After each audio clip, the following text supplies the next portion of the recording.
स्वच्छ दिसते. आज तसं तिथं आहे, पण आम्ही लोक पुन्हा एक 10 दिवसांनी 15 दिवसांनी बहुत लोकांना बोलून त्याचा काहीतरी मार्ग काढू. मार्ग निघेल याची मला खात्री आहे.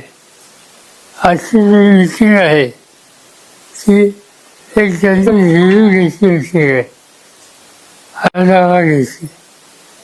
या मीटिंगमधून एकदम स्वतःची भूमिका कोणी घेऊ नये असं सूत्र मानलं जाईल. राष्ट्रवादी काँग्रेस पक्ष यांच्या वतीनं सुप्रिया सुळे या त्या मिटिंगला गेलेलं. संध्याकाळपर्यंत त्याचा आउटकम काय हे कळेल आणि त्यानंतर आम्ही दिल्लीमध्ये बसून त्याचा मार्ग काढून हे काम पुढे घेऊ. आता जवळपास पुढचे 3 वर्ष निवडणुका नाही आहेत आणि त्याला वेळ हातात आहे. त्या सगळ्यांना एकत्र साहेब, कर्जमाफी झाली परंतु एवढे निकष लावलेले आहेत की शेतकऱ्यांपर्यंत ती कर्जमाफी पोहोचणार नाही असे शेतकऱ्यांचं म्हणणं आहे. सत्य आहे आणि त्याच्या अशी घातलेल्या आहेत, त्या अशी थोड्या अर्थ दिसतात. पण गव्हर्नमेंट एखादा निकाल घेतला त्याचं सूत्र हे लोकांना मान्य नसतं.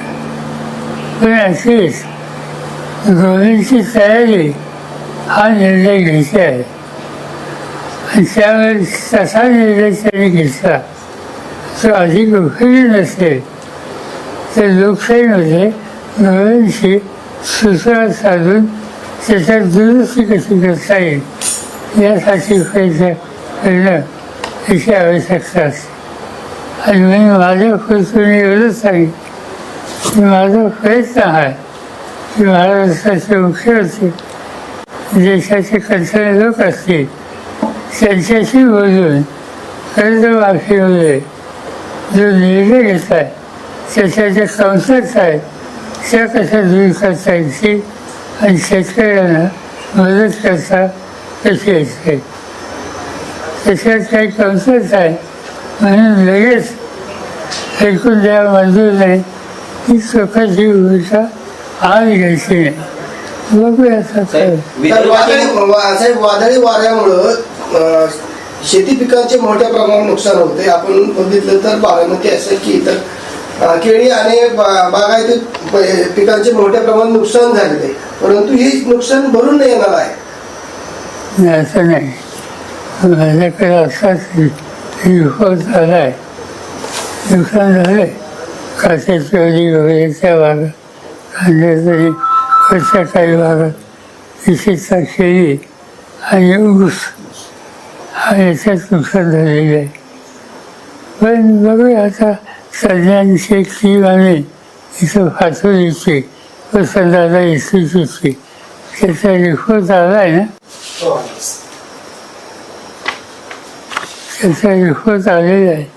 त्यांनी पाहणी केली आणि काय करायची गरज आहे त्याचं देखील आज नियोजन आमच्याकडे आलेलं आहे. आणि याच्यामध्ये 5 शास्त्रज्ञ त्यांचे येऊन गेलेले आहेत. बघूया आता निसर्ग हे काही तुमच्या माझ्या हातात. साहेब, तुम्हाला आता राजकीय देशाची आर्थिक राजकीय सामाजिक परिस्थिती कशी दिसते?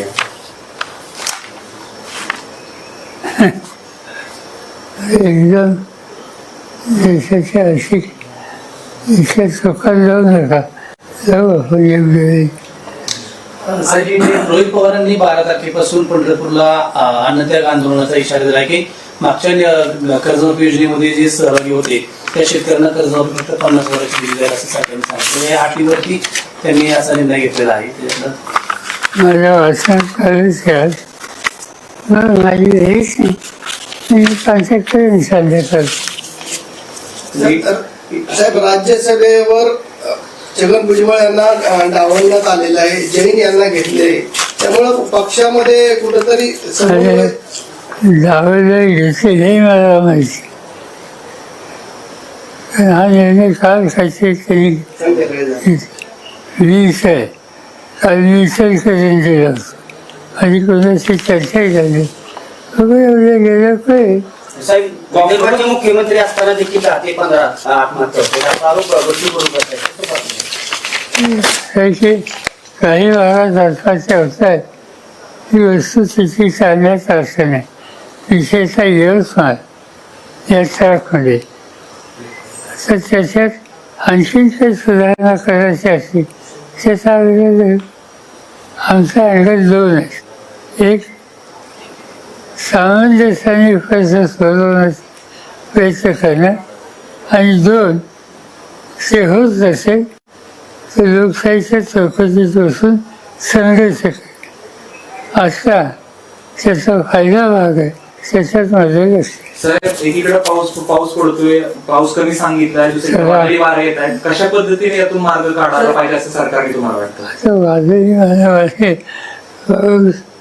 त्याचा आपण काय मार्ग काढला हिंदी में सर हिंदी में इंडिया गठबंधन की ऐसा निघाल